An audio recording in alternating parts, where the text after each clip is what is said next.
Assalamualaikum warahmatullahi wabarakatuh. Kami dari kelompok 4 akan menjelaskan tentang halayak humas. Definisi halayak humas. Apa itu definisi halayak humas? Definisi halayak humas adalah kelompok orang-orang yang berkomunikasi dengan organisasi, baik secara internal maupun eksternal. Istilah halayak bermakna majemuk, yakni publik, dikarenakan berbeda dari yang diindikasikan oleh definisi dari beberapa kamus tertentu. Kegiatan-kegiatan humas tidak diarahkan kepada halayak dalam pengertian yang seluas-luasnya atau masyarakat umum. Setiap organisasi memiliki sendiri halayak khususnya, bahwa suatu organisasi atau perusahaan tidak hanya menyelenggarakan komunikasi dengan staf atau konsumennya saja. Halayak internal. Dengan adanya publik internal dalam lingkup kegiatan public relations tersebut memberikan konsekuensi pada berbagai hubungan bagi masing-masing publik internal. Sifat hubungannya disebut hubungan internal atau internal relations.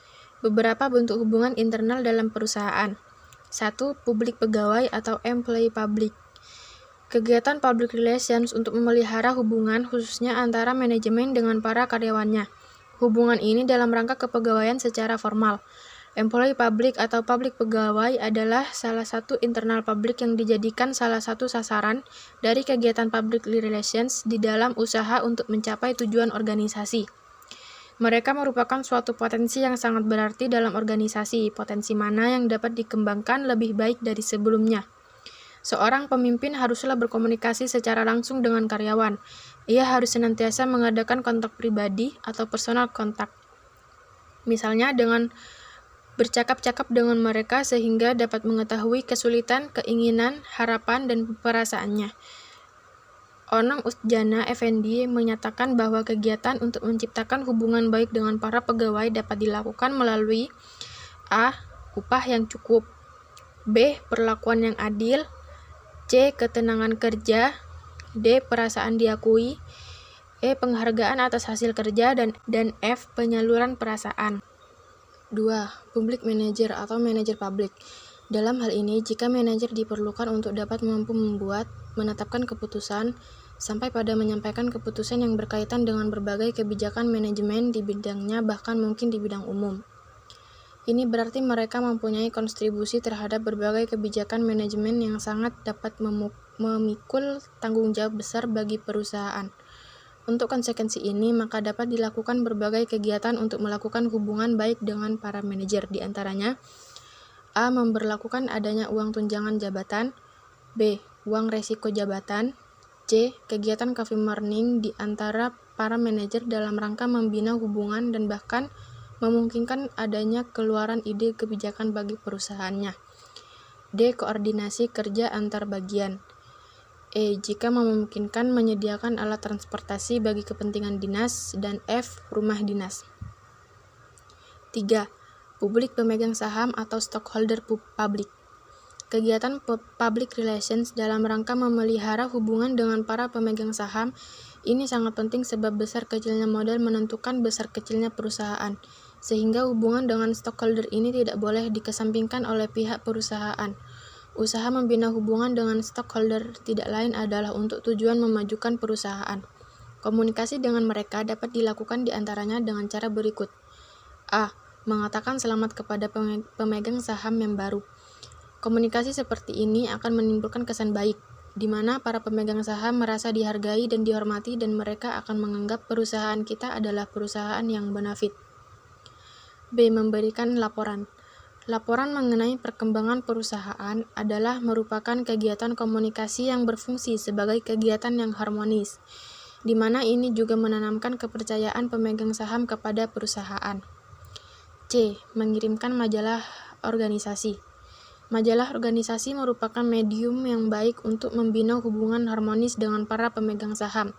Selain majalah intern, juga tidak ada salahnya mereka dikirim majalah ekstern, sehingga mereka mengetahui atau dapat mengikuti perkembangan perusahaannya beserta segala kegiatannya.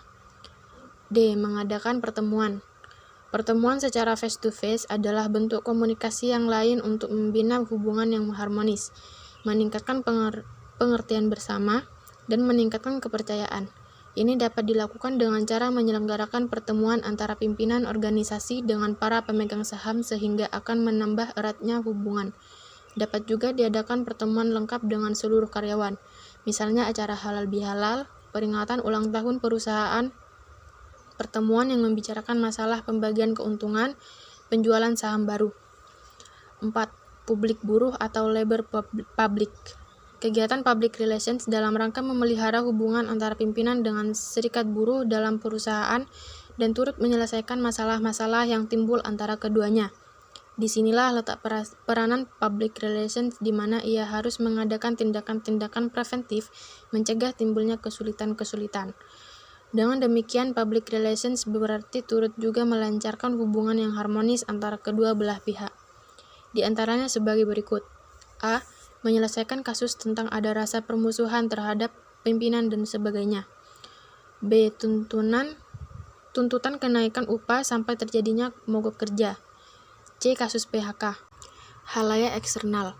Halayak eksternal adalah segenap kegiatan humas yang diarahkan pada halayak di luar perusahaan, masyarakat, agen, konsumen, pemerintah, dan sebagainya, bukannya dalam kalangan perusahaan atau organisasi yang bersangkutan. Beberapa bentuk hubungan eksternal dalam perusahaan adalah sebagai berikut. 1. Press relations atau hubungan dengan pihak pers. Kegiatan public relations dalam rangka mengatur dan membina hubungan baik dengan pihak pers. Arti harfiah dari pers adalah percetakan, namun pada perkembangan selanjutnya, istilah pers dapat diartikan sebagai pihak-pihak yang berkecimpung dalam hal pemberitaan. Jadi tidak saja surat kabar, tapi juga meliputi berbagai media seperti TV, radio, koran, dan sebagainya. Prinsipnya pers relations adalah membina hubungan baik dengan orang-orang pers. Public relations harus mempunyai hubungan yang baik dengan pers, sebab mereka mempunyai peranan penting dalam kemajuan dan perkembangan perusahaan atau instansi yang menyangkut pemberitaan baik, negatif, maupun positif. Jadi pers merupakan kunci kesuksesan dari kegiatan public relations suatu perusahaan. Ada sejumlah prinsip umum yang perlu diperhatikan oleh setiap praktisi humas dalam menciptakan dan membina hubungan pers yang baik. Prinsip-prinsip tersebut adalah sebagai berikut. A. Memahami dan melayani media. B. Membangun reputasi sebagai orang yang dapat dipercaya. C. Menyediakan salinan yang baik. D. Bekerja sama dalam penyediaan materi. E. Menyediakan fasilitas verifikasi. Dan F. Membangun hubungan personal yang kokoh. 2. Government relations atau hubungan dengan pihak pemerintah. Kegiatan public relations dalam rangka mengatur dan memelihara hubungan dengan pemerintah, baik pemerintah pusat maupun daerah atau dengan jabatan-jabatan resmi yang berhubungan dengan kegiatan perusahaan. Bentuk hubungan government relations antara lain: A. Memberikan ucapan selamat hari jadi pemerintah daerah atau kota.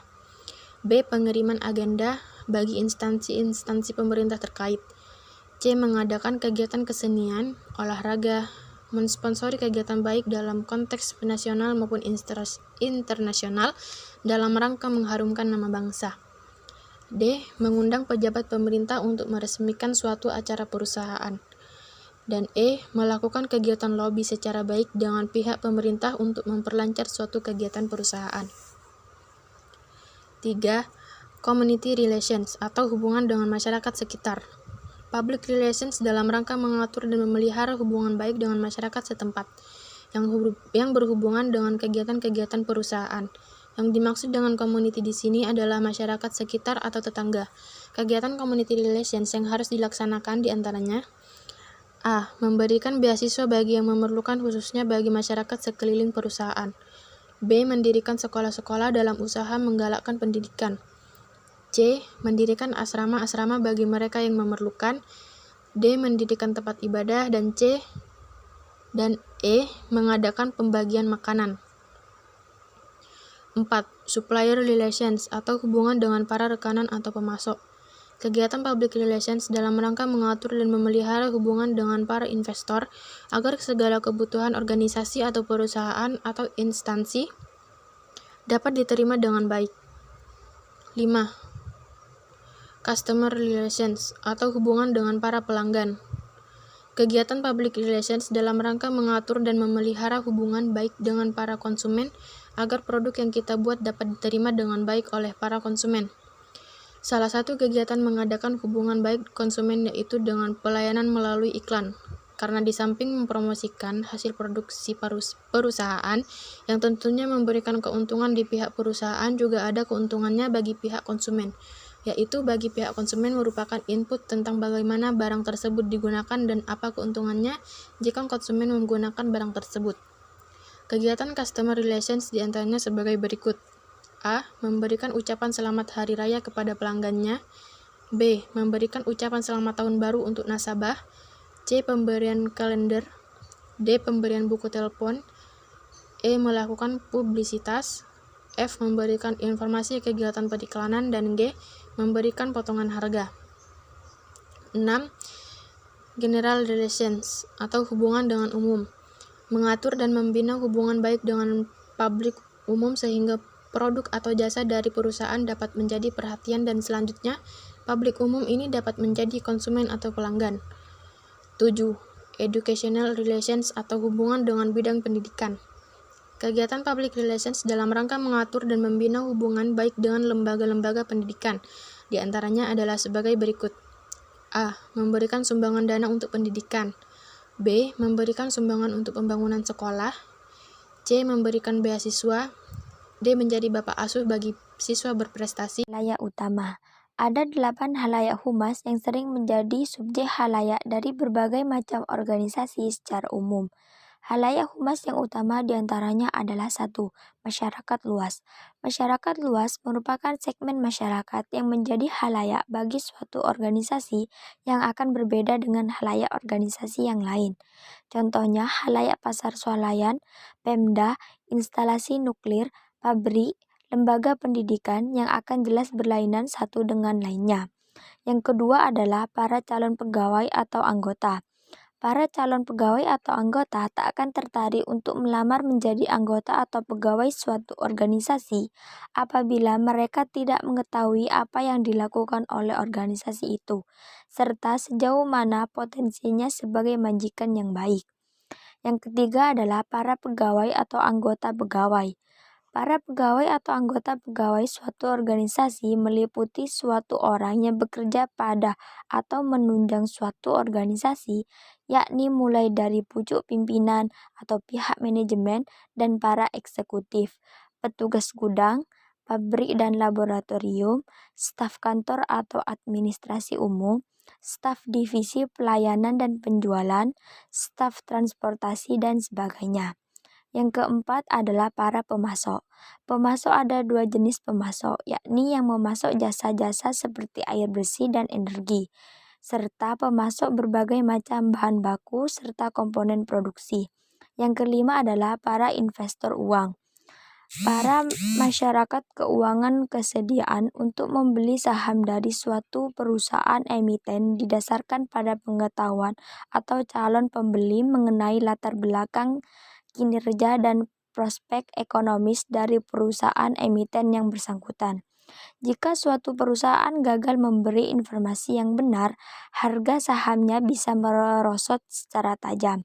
Kalau hal seperti ini terjadi dan dibiarkan berlarut-larut, maka kepemilikannya segera terancam akan diambil alih oleh pihak-pihak lain. Yang keenam adalah para distributor.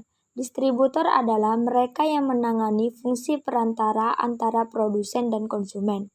Yang ketujuh adalah konsumen dan pemakai produk. Disebut konsumen dan pemakai produk bukan hanya rumah tangga, tetapi juga perusahaan pembeli dalam partai besar yang lazim disebut sebagai pemasok sekunder. Yang kedelapan adalah pencipta atau pimpinan pendapat umum. Mereka sangat berpengaruh karena merekalah para pencipta atau pemimpin pendapat umum. Jika mereka mengatakan sesuatu itu baik atau buruk, masyarakat luas akan mempercayai dan mengikutinya. Fungsi halayak humas. Ada beberapa alasan pokok mengapa suatu organisasi atau perusahaan harus mengenali atau menetapkan unsur masyarakat luas yang menjadi halayaknya. Alasan tersebut diantaranya adalah A. untuk mengidentifikasikan segmen halayak atau kelompok yang paling tepat untuk dijadikan sasaran suatu program kehumasan. B. Untuk menciptakan skala prioritas, sehubungan dengan adanya keterbatasan anggaran dan sumber-sumber daya lainnya. C. Untuk memilih media dan teknik humas yang sekiranya paling sesuai. D. Untuk mempersiapkan pesan-pesan sedemikian rupanya agar cepat dan mudah diterima. Akibat tidak ditetapkannya halayak. Akibat yang timbul sebagai akibat dari tidak ditetapkannya halayak atas dilancarkannya suatu program humas. A. Segenap usaha dan dana akan terpecah belah oleh karena terlalu luasnya halayak yang dituju. B. Pesan yang dikirimkan tidak ditangkap atau dimengerti sebagaimana mestinya, karena pesan itu tidak sesuai dengan karakteristik halayak yang menerimanya. C. Total kegiatan tidak akan sesuai dengan jadwal yang telah ditetapkan, sehingga penggunaan jam kerja, materi, serta peralatan menjadi tidak ekonomis. D. Tujuan yang hendak dicapai luput dari jangkauan. E. Pihak manajemen untuk humas internal atau perusahaan klien untuk humas eksternal tidak akan merasa puas dengan hasil yang ada. Penetapan halayak dari kegiatan-kegiatan humas merupakan elemen yang penting dari rangkaian perencanaan suatu kampanye kehumasan. Tanpa adanya halayak yang jelas, berikut skala prioritasnya apabila dana dan sumber daya lain yang tersedia sangat terbatas. Maka organisasi yang bersangkutan tidak mungkin menemukan media dan teknik-teknik yang tepat untuk melancarkan kampanye humas tersebut. Contoh praktis: membuat daftar mengenai keseluruhan bidang, memprioritaskan mana yang akan diambil, melakukan brainstorming secara periodik, pembagian segmen masyarakat, komunikasi internal atau eksternal. Kesimpulan dari halayak atau publik adalah kelompok atau orang-orang yang berkomunikasi dengan suatu organisasi, baik secara internal maupun eksternal. Sebelum menjumpai masyarakat kunci, pertama kali adalah membuat daftar mengenai seluruh bidang, memprioritaskan mana yang akan diambil, dan melakukan brainstorming secara periodik. Sekian pengertian halayak humas dari kelompok 4, kurang lebihnya kami mohon maaf. Wassalamualaikum warahmatullahi wabarakatuh.